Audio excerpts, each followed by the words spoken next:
Shkrimtari Arbër Ahmetaj ka promovuar romanin e tij më të fundit, Varri i braktisur.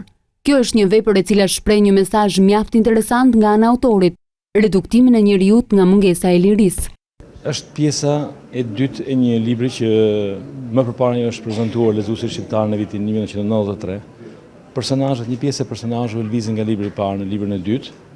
Është subjekti me pak fjalë i këtij romani është reduktimi i njerëzit nga mungesa e lirisë. Shkrimtari thotë se veprat e tij drejtojnë një lexuesi selektiv dhe pikërisht i tillë është dhe libri Varri i braktisur.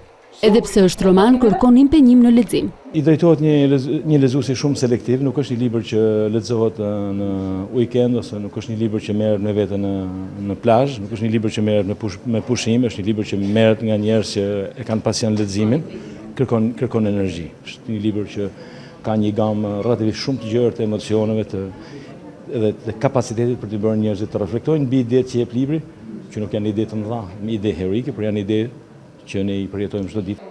Autori Arbër Ahmetaj ka lëvruar disa gjini letrare krahas romanit.